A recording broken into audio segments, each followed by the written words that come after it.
রিজিক কি কি পাবেন, আপনার রিজিক সব লেখা হয়ে গেছে। এখন আপনারা কি রিজিকটাকে হালাল পথে চাচ্ছেন না হারাম পথে? যদি হালাল পথে চান ওই অ্যামাউন্ট অফ রিজিকই পাবেন, যদি হারাম পথে চান ওই রিজিকই পাবেন, এর বাইরে যাবে না রিজিক। যাবে যাহলে সবর করেন, আল্লাহ পাক হালাল পথেই রিজিক দিবে ইনশাআল্লাহ তাআলা। রিজিক বৃদ্ধির জন্য কিছু আমল আছে, তার মধ্যে শ্রেষ্ঠ আমল হচ্ছে নামাজ, এর সাথে চাশতের নামাজ পড়া। চাশত মানে সলাতুদ দুহা, এর আগে ইশরাকের নামাজ আছে। রিজিক বৃদ্ধির জন্য আত্মীয়তার সম্পর্ক বজায় রাখতে হয়, আত্মীয়তার সম্পর্ক বজায় রাখলে রিজিক প্রশস্ত হবে। বেশি বেশি যে আল্লাহর জিকির করে এবং কোরআন তেলাওয়াত করে তার রিজিক বাড়ে আলহামদুলিল্লাহ, এবং যে আল্লাহর রাস্তায় খরচ করে তার রিজিক বাড়ে ইনশাআল্লাহ। এই রিজিক বাড়ার কিছু পলিসি আছে। সবচেয়ে শ্রেষ্ঠটা হচ্ছে নামাজ, আল্লাহর জিকির তেলাওয়াত, এরপর আমলের মধ্যে আত্মীয়তার সম্পর্ক বজায় রাখা। নবীজি বলছেন কেউ যদি চায় যে তার রিজিকটা লম্বা হোক, হায়াতটা লম্বা হোক, সে যেন আত্মীয়তার সম্পর্ক বজায় রাখে। আত্মীয়তার সম্পর্ক এখন আস্তে আস্তে নষ্ট হয়ে যাচ্ছে না? খেয়াল করে দেখেন, আত্মীয়তার সম্পর্ক আপনি বজায় রাখবেন। মনে রাখবেন, আমি বারবার একটা কথা বলেছি আপনাদের ওয়াজ মাহফিলে, যে পৃথিবীতে যে কাজই করবেন আল্লাহর সন্তুষ্টির জন্য করবেন। আত্মীয়তার সম্পর্ক বজায় রাখবেন আল্লাহর সন্তুষ্টির জন্য, তাদের কাছে কিছু পাওয়ার আশায় না। যখনই আপনি কারো কাছে কিছু পাওয়ার আশা করবেন আপনি কষ্ট পাবেন। যখনই কারো কাছে কিছু পাওয়ার আশা করবেন আপনি কষ্ট পাবেন। কারো কাছে এত বেশি পাওয়ার আশা করবেন না। কার কাছে পাওয়ার আশা করবেন? আল্লাহর কাছে, যে আমি এই কাজটা করছি, আল্লাহ আমাকে পুরস্কার দিবে ইনশাআল্লাহ। আমি আত্মীয়তার সম্পর্ক বজায় রাখছি কেন? আল্লাহর কাছে রিজিকে বরকতের আশায়, আল্লাহর সন্তুষ্টির জন্য। মনে রাখবেন প্রিয় ভাইয়েরা, আমল কবুল হওয়ার শর্ত মোটামুটি তিনটা। কয়টা? এক নাম্বার, আমলগুলো হতে হবে আল্লাহর সন্তুষ্টির জন্য, এক। দুই নাম্বার, আমলটা হতে হবে রাসূলুল্লাহ সাল্লাল্লাহু আলাইহি ওয়াসাল্লামের পদ্ধতিতে, অন্য কারো পদ্ধতিতে নয়। তিন নাম্বার, আমলটা করার জন্যে আপনার রিজিকটা হতে হবে হালাল। হারাম রিজিকের আমল আল্লাহর কাছে কবুল হয় না। আল্লাহ পাক আমাদের সবাইকে হালাল রিজিকের ব্যবস্থা করে দিন এবং রিজিকটাকে প্রশস্ত করুন, আমিন। তো রিজিক লেখা হয়ে গেছে। তিন নাম্বার লেখা হয়ে গেছে এ ব্যক্তি কি কি কাজ করবে দুনিয়ায়, এ ব্যক্তি দুনিয়ায় কি কি কাজ করবে সব লেখা হয়ে গেছে। এখন যদি একটা চোর বলে যে আল্লাহ পাক আমার তাকদিরে লিখেছিলেন যে আমি চুরি করব, তাই আমি চুরি করেছি। এখন যদি একজন ধর্ষক বলে আল্লাহ আমার তাকদিরে লিখেছিল যে আমি ধর্ষণ করব, তাই ধর্ষণ করেছি। এখন যদি যারা এই জনগণের কিছু সম্পদ আত্মসাৎ করে খেয়ে ফেলছে তারা যদি বলে আল্লাহ তাকদিরে লিখছিলেন জন্যই দুর্নীতি করেছি, তাহলে কথাটা কি হবে? গ্রহণযোগ্য হবে? এখন যদি দলিল দেয় তাকদিরে তো লেখা ছিল। এই আকীদাটার নাম হচ্ছে জাবারিয়া আকীদা। কি আকীদা? জাবারিয়া। এমন একজন ব্যক্তি উমর রাদিয়াল্লাহু আনহুর দরবারে এসেছিল। চোর চুরি করেছে, ধরা পড়েছে। উমর রাদিয়াল্লাহু আনহু বলেছেন হাত কেটে ফেলো। তখন সে বলছে যে আমার হাত তো কাটা যাবে না। কেন? আল্লাহ পাক তাকদিরে লিখেছেন আমি চুরি করব, তাই চুরি করেছি। তো উমর রাদিয়াল্লাহু আনহুর সামনে এই কথাটা বলেছে। আর উমর রাদিয়াল্লাহু আনহু কি বিচক্ষণ মানুষ ছিলেন না বোকাশোকা ছিলেন? বলেন, তার মতো শাসক পাওয়া যাবে? তার মতো আরো একজন শাসক আসবে ইনশাআল্লাহ পৃথিবীতে। তার নাম কি? নবী ঈসা আলাইহিস সালাম ইনশাআল্লাহ তাআলা। এবং তার আগে আরো একজন ইমাম আসবেন। তার নাম কি? তার নাম হচ্ছে মুহাম্মদ। কি নাম? তার নাম মুহাম্মদ, তার উপাধি হচ্ছে মাহদি। কখন আসবেন? যখন পৃথিবীতে যুদ্ধ বিগ্রহ ছড়িয়ে পড়বে, ব্যাপক আকারে মালহামা চলবে, তখন আসবেন। কাদের পক্ষে আসবেন? মুসলিমদের পক্ষে। কি উদ্দেশ্যে আসবেন? সারা বিশ্বে জুলুম তুলে ফেলার জন্য। এবং আরেকটা কি উদ্দেশ্য? ওই জেরুজালেম উদ্ধার করার জন্য। কোন জেরুজালেম? যেটা এখন ইহুদিরা দখল করে আছে। চারপাশে আরবরা, মাঝখানে ও কেমন করে দখল করে আছে? আরবদেরকে হাতের মুঠোয় নিয়ে নিয়েছে। এই কারণে মুনাফিকদের উপর টিকে আছে সে, এবং তার পশ্চিমা মিত্রদের উপর টিকে আছে। ঈসা আলাইহিস সালাম কেন আসবেন? এই জায়গাটা পুনরুদ্ধার করার জন্য। ঈসা আলাইহিস সালাম কি পরাজিত হবেন না বিজয়ী হবেন? কত বছর বিশ্ব শাসন করবেন? 40 বছর। এগুলো হবে বিশ্বে, এগুলো হওয়া এখনো বাকি আছে। আরও কি হবে? মুসলিমরা কনস্ট্যান্টিনোপল আবার জয় করবে। এই কনস্ট্যান্টিনোপলের মধ্যে ফিতনা দেখা দিবে অচিরেই, মুসলিমরা ওইটা আবার দখল করবে ইনশাআল্লাহ তাআলা। আরও কি হবে? বললাম ভূমিকম্পের বছরগুলো আসবে সামনে, এবং মুতায়নুন শাদীদ, মহামারীও আসবে। আরও কি? বড় বড় 3টা ভূমিকম্প বাকি আছে এখনো। আগে বলেছি লেকচারে, একটা পৃথিবীর পূর্বে, একটা পশ্চিমে, একটা মাঝখানে। এগুলো এখনো বাকি আছে। বিশ্বে অনেক কিছু হওয়া এখনো বাকি আছে।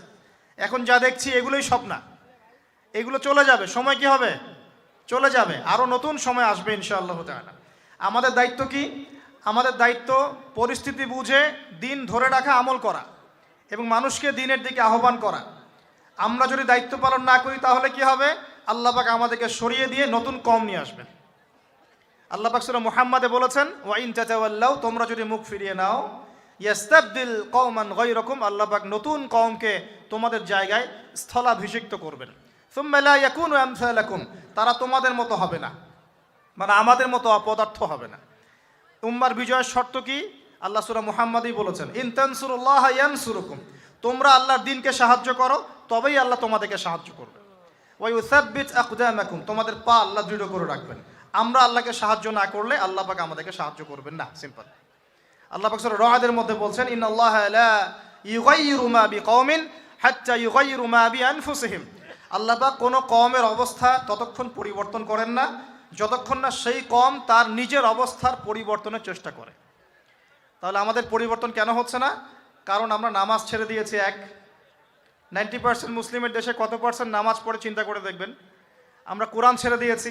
90% মুসলিমের দেশে কত পার্সেন্ট বিশুদ্ধ করে কোরআন তেলাওয়াত করতে পারে একটু খোঁজ নিয়ে দেখবেন।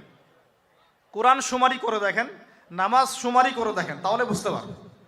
আর যারা কোরআন পড়তে জানে তাদের মধ্যে কত পার্সেন্ট কোরআনের অর্থটা বোঝে, এটা আরও বড় বিষয়। তারপরে আবার কারা মেনে চলে, এটা আরও বড় বিষয়। আর আমরা কতজন মানুষ দিন ইসলামকে সামগ্রিক দিন হিসেবে মানি, এটাও একটা বড় বিষয়। আমরা মানি ঠিকই, আংশিক। যেমন ইবাদত বন্দেগীর জীবনে মুসলমান, অর্থনৈতিক জীবনে গিয়ে আবার সুদখোর, এমন না বিষয়টা? ইবাদত বন্দেগীর জীবনে আমি পাক্কা মুসলিম, কপালে সেজদার দাগ আছে মাশাআল্লাহ, দাড়ি টুপিও আছে মাশাআল্লাহ, কিন্তু ব্যবসায় গিয়ে মাপে কম দিচ্ছি না, ব্যবসায় গিয়ে আমি হারাম ভেজাল দিচ্ছি কিনা, এরকম হচ্ছে কি না? হচ্ছে। কিন্তু সে কিন্তু মুসলিম এবং নামাজও পড়ে। তা আমাদের সমস্যা ভাই এখানেই। এখন এই সমস্যাটা সলভ করলে ইনশাল্লাহ সব সমস্যা সলভ হয়ে যাবে ইনশাল্লাহ। সমস্যাটা কি? আমরা ইসলামটাকে আংশিকভাবে মানি, পরিপূর্ণ জীবনে ইসলাম বাস্তবায়ন করতে পারছি না। আমি আপনি হয়তো কেউই পারছি না, ফখর করলে বলার নাই যে আমি খুব পারছি, আসলে আমিও পারছি না। কারণ এই যুগে এটা পারাটা খুব ডিফিকাল্ট। এই যুগে পারাটা কি খুবই কঠিন, কিন্তু এটাই তো এই যুগের চ্যালেঞ্জ। নবীজি বলেছেন, তোমাদের সামনে এমন যুগ আসছে যে যুগে ঈমান ধরে রাখাটা হাতের মধ্যে আগুন ধরে রাখার মতো হবে। তবে সুসংবাদ ওই যুগে তাদের জন্যে যারা আমার সুন্নতকে আবার জীবিত করতে পারবে, যে আমার মৃত সুন্নতকে জীবিত করবে, আল্লাহ পাক ভালোবাসেন কিনা? তাহলে এই পুরো মহাবিশ্ব সৃষ্টি করে আল্লাহ পাক কি মহাবিশ্বের মধ্যে ভালোবাসা ছড়িয়ে দেন নাই? আল্লাহ রাব্বুল আলামিন 6 দিনে মহাবিশ্ব সৃষ্টি করে মহাবিশ্বের সব জায়গায় যার যার কাজ তাকে বুঝিয়ে দিলেন। কোন গ্রহ কি কাজ করবে, কোন সৌরজগৎ কেমন করে চলবে, দুনিয়া কিভাবে ঘুরবে, সূর্য কিভাবে উঠবে, চাঁদ কিভাবে আসবে, কোন মাখলুক কি কাজ করবে, ফেরেশতাদের কাজ কি হবে, ইত্যাদি ইত্যাদি। আল্লাহ পাক সমস্ত কাজ বুঝিয়ে দিলেন। সূরা আলিফ লাম মিম সেজদা, হামিম সেজদার মধ্যে আছে, পড়ে দেখবেন। আল্লাহ পাক পুরো মহাবিশ্বের দায়িত্ব বন্টন করে দিলেন। এবার আল্লাহ রাব্বুল আলামিন কি করলেন শোনেন। আল্লাহ রাব্বুল আলামিন বলছেন, এই পুরো মাখলুক কায়নাত সৃষ্টি করার পর আল্লাহ পাক তার রহমতকে 100 ভাগে ভাগ করলেন। কত ভাগে? আল্লাহ পাকের দয়া, রহমত, ভালোবাসাকে 100 ভাগে ভাগ করলেন। ভাগ করে মাত্র এক ভাগ আল্লাহ পাক পুরো মহাবিশ্বে ছড়িয়ে দিলেন। বলেন সুবহানাল্লাহ। বাকি 99 ভাগ রহমত আল্লাহ পাক তার কাছে রাখলেন। এই এক ভাগ ভালোবাসার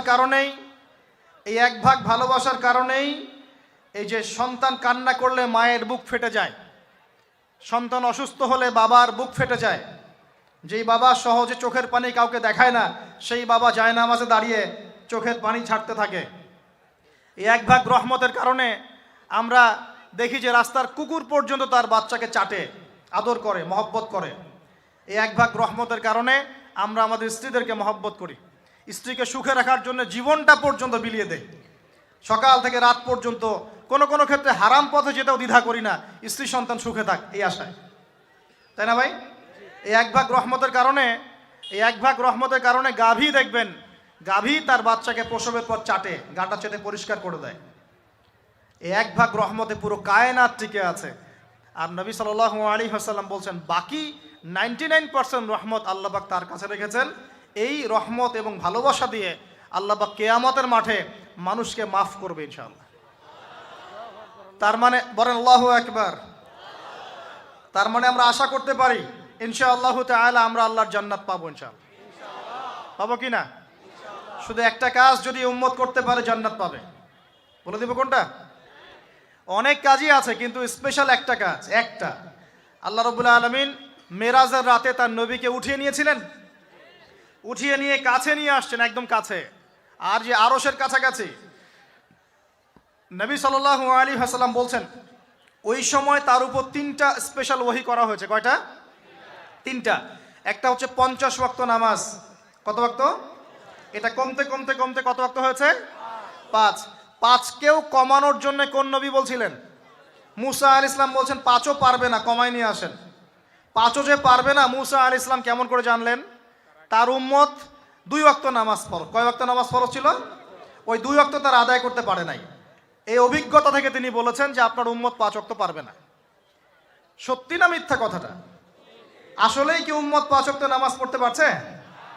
আচ্ছা, যাই হোক, আল্লাহ পাক আমাদেরকে পড়ার তৌফিক দান করুন। দ্বিতীয় ওহী হচ্ছে সূরা বাকারার শেষের 3টা আয়াত। কয় আয়াত? সূরা বাকারার শেষের 3 আয়াত ওহী করেছেন কে? আল্লাহ রাব্বুল আলামিন।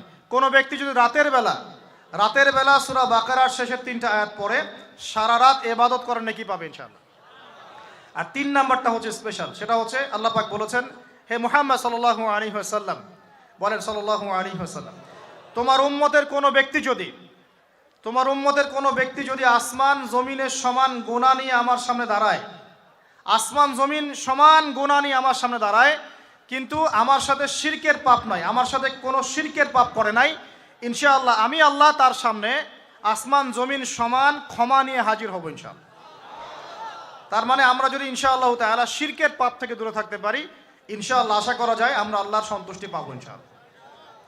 এরপর আল্লাহ রাব্বুল আলামিন কি করলেন? আল্লাহ রাব্বুল আলামিন পুরো মহাবিশ্ব সৃষ্টি করে সব দায়িত্ব ভাগ করে দিলেন। ভাগ করে দেওয়ার পরে আল্লাহ পাক জান্নাত জাহান্নাম সৃষ্টি করেছেন কিনা? আচ্ছা, জান্নাত এবং জাহান্নাম কার কার জন্য সৃষ্টি করেছেন বলেন? জিন আর মানুষ। আচ্ছা, এখন জান্নাতের চেয়ে কি শান্তির কোনো জায়গা আছে? আচ্ছা, এই জান্নাত কার জন্য সৃষ্টি করেছেন? জিন আর মানুষ। আচ্ছা, তাহলে আল্লাহ পাক মানব জাতিকে ভালোবাসেন কিনা?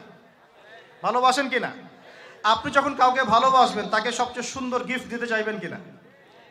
তার জন্য সবচেয়ে ভালোটা কিনতে চাইবেন কিনা? আল্লাহ পাক জান্নাত তৈরি করেছেন কাদের জন্য? আমাদের জন্য। তার মানে আল্লাহ পাক আমাদেরকে ভালোবাসেন কিনা? অবশ্যই বাসেন। আল্লাহ রাব্বুল আলামিন জাহান্নামও তো সৃষ্টি করেছেন। এখন যদি বলি যে তাহলে আল্লাহ পাক কি আমাদেরকে ভালোবাসেন না, জাহান্নামে কিভাবে দিবেন? উত্তরটা কি হবে তাহলে? উত্তর হচ্ছে এই যে যদি আল্লাহ না করুক কোনো ব্যক্তি জাহান্নামে যায়, তাহলে বুঝতে হবে সেই ব্যক্তি জাহান্নামে যাওয়ার যোগ্য ছিল বলেই জাহান্নামে গিয়েছে। কথা কি বুঝতে পারছেন? আর যদি কোনো ব্যক্তি জান্নাতে যায় তাহলে বুঝতে হবে সেই ব্যক্তির উপর আল্লাহ পাক দয়া করেছেন বলেই সে জান্নাতে গিয়েছে। মানুষ তার আমল দিয়ে জান্নাতে যেতে পারবে না, মানুষ তার আমল দিয়ে জান্নাতে যেতে পারবে না, আল্লাহর দয়া অনুগ্রহ দিয়ে জান্নাতে যাবে ইনশাআল্লাহ তাআলা। আল্লাহ পাক আমাদের সবাইকে সেই দয়া অর্জন করার তৌফিক দান করুন। সামনে রহমত পাওয়ার একটা সুবর্ণ সুযোগ আসছে, সেটা হলো রমজান মাস। কি মাস? রমজান মাস। আমরা দোয়া করি আল্লাহ পাক আমাদের সবাইকে সুস্থতার সাথে রমজানের সবগুলো রোজা রাখার তৌফিক দান করুন। নবীজি বলেছেন এই মাসে যে ইবাদত করে তার গুনাহ মাফ করাতে পারলো না তার জন্য ধ্বংস। বলি নাউজুবিল্লাহ। আমরা তো রমজান আসার আগে দুনিয়াবি প্ল্যান করছি, রমজানে কিভাবে ব্যবসায় উন্নতি করব, রমজানে কিভাবে বেশি লাভ করব। হ্যাঁ, তো রমজান মাস হচ্ছে ইবাদতের মৌসুম। আল্লাহ পাক আমাদের সবাইকে রমজান মাসে 5 ওয়াক্ত নামাজ পড়ার তৌফিক দান করুন, কোরআন তেলাওয়াত করার তৌফিক দান করুন, কোরআন বুঝে পড়ার তৌফিক দান করুন, তারাবির নামাজ জামাতে পড়ার তৌফিক দান করুন, এবং বেশি বেশি মানুষকে ইফতার করানোর তৌফিক দান করুন। যাদের যাকাত ফরজ হয়েছে জাকাত দিচ্ছেন না, আল্লাহর ওয়াস্তে রমজান মাসে জাকাত দিয়ে দিবেন ইনশাআল্লাহ। আর আমি কিন্তু আগেই বলেছি রমজান মাসে ভাই দ্রব্যমূল্যের দাম কিন্তু খুব চড়া ওঠানামা করবে। অতএব যাদের সামর্থ্য কম তাদের ঘরে ইফতার পৌঁছে দেওয়ার দায়িত্ব কার? যা আমাদের। যাদের সামর্থ্য আছে তারা, যারা সামর্থ্যবান নয় তাদের ঘরে ঘরে মাসের বাজার পৌঁছে দেবেন ইনশাআল্লাহ তাআলা। আল্লাহ পাক তৌফিক এনায়েত করুন, বলি আমিন। এবার দেখেন আল্লাহ পাক সৃষ্টি করলেন আদম আলাইহিস সালামকে। কাকে? এর আগে আল্লাহ পাক জিন জাতি সৃষ্টি করেছেন, আমি ওইদিকে যাচ্ছি না, আমি মানুষের কথা বলছি। আদম আলাইহিস সালামকে আল্লাহ পাক কেমন করে সৃষ্টি করেছেন? আল্লাহ পাক সূরা সাদের মধ্যে বলেছেন যে খলাকতু বিয়াদাই, খলাকতু বিয়াদাই, আমি আদমকে আমার হাত দিয়ে সৃষ্টি করেছি। কি দিয়ে? হাত দিয়ে। এটা কি ভালোবাসার বহিঃপ্রকাশ নয়? আল্লাহ পাক কি আমাদেরকে ভালোবাসেন না? ভালোবাসেন। আচ্ছা, এই দুনিয়াতে যত কিছু আছে, এই দুনিয়ার আকাশ বাতাস নদী নালা পানি অক্সিজেন সবকিছু কার জন্য সৃষ্টি করা হয়েছে? গরু ছাগলদের জন্য, মানুষের জন্য? মূল দায়িত্ব কার? মূল অধিকার কার? মানুষের নয় কি? তাহলে এই পুরো বিষয়গুলো কি আল্লাহ পাকের ভালোবাসার বহিঃপ্রকাশ নয়? হ্যাঁ।